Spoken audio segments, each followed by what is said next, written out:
crois que c'est un bon discours dans l'ensemble, mais à mon avis, c'est très théorique. Oui, c'est des déclarations d'intention, des vœux, parce qu'une déclaration de politique générale doit quand même comporter des chiffres de l'étape N et les projections pour l'étape N plus 1 ou N plus 5. Donc c'est ce qui a manqué au discours. C'est des données précises, c'est des chiffres, c'est des échéances, c'est des dates, c'est des secteurs clés, etc.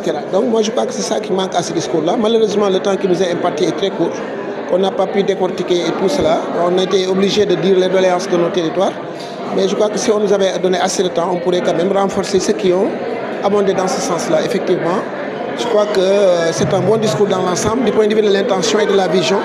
Mais du point de vue technique et pragmatique, ça reste encore à être pragmatique et technique. Mais est-ce que vos attentes ont été donc bon, moi je crois que... surtout par rapport au secteur?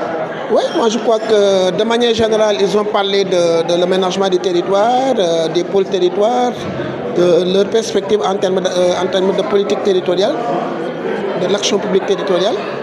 Mais je crois qu'à ce niveau-là aussi, il y a des choses qu'on pourrait ajouter. L'expérience, bien l'histoire a montré que la décentralisation, plus elle est proche des populations, mieux c'est. Plus, comme disait l'autre, le manche est raccourci, plus l'impact est efficace, l'impact est ressenti. Je m'explique. On a eu l'histoire du conseil régional, on a eu l'histoire du conseil départemental. Mais l'évaluation a montré que ces instances-là territoriales sont toujours éloignées des populations. Les populations sentent plus les municipalités qui au quotidien s'occupent de leur vie au quotidien, beaucoup plus que les instances situées à un autre niveau intermédiaire. Donc c'est bon de faire, d'envisager en tout cas des pôles fédérateurs. Un pôle territoire va fédérer plusieurs territoires, mais il va falloir l'accompagner d'une politique en tout cas de renforcement des municipalités. Parce que c'est au niveau des municipalités que les problèmes se règlent. Demain, les populations ne connaîtront pas le responsable du pôle territoire, c'est seulement les maires qui connaîtront.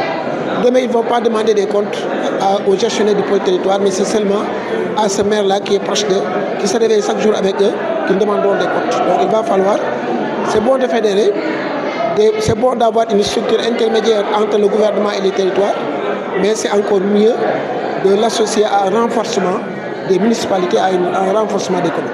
Mais quelles sont les priorités selon vous sur lesquelles votre commune plus particulièrement s'attend à ce que ce soit des priorités pour l'État également? Bon, moi je crois que les priorités, on l'a décliné tantôt dans mon intervention, j'ai parlé de l'accompagnement des acteurs de la pêche.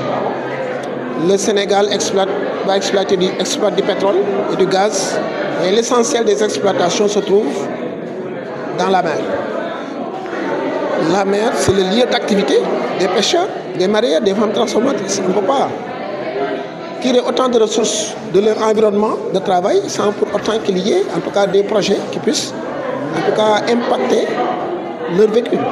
Donc c'est pourquoi j'ai proposé à ce que, effectivement, sur les fonds tirés des ressources d'hydrocarbures qui sont d'un montant de 72 milliards pour la gestion 2025, il y a 7 milliards pour le fonds de stabilisation, pour le fonds intergénérationnel, il y a 14 milliards pour le fonds de stabilisation, ça c'est des fonds dédiés, mais il y a 50 milliards pour le budget général. Et ces 50 milliards-là, c'est laissé à l'appréciation du gouvernement de faire l'affectation. Donc moi je suggère à ce que dans ces projets-là, pour en tout cas le financement du développement par les hydrocarbures, que les acteurs de la pêche soient là-dedans.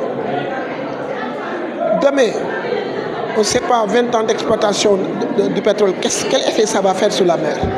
On ne sait pas 30 ans d'exploitation du gaz, quel effet ça va avoir sur la mer. Donc c'est aujourd'hui qu'il faut penser à des activités alternatives, notamment des fermes aquacoles, d'autres activités qui pourraient occuper les pêcheurs, les mareyeurs et les femmes transformatrices, pour que le jour où l'environnement se sera dégradé, que ça va trouver qu'ils ont trouvé d'autres activités, en tout cas, qui puissent pallier ce manque-là qu'ils ont perdu par l'exploitation des hydrocarbures. Voilà, monsieur le maire, tey nga ñëw fekk si li nga xam ne mooy déclaration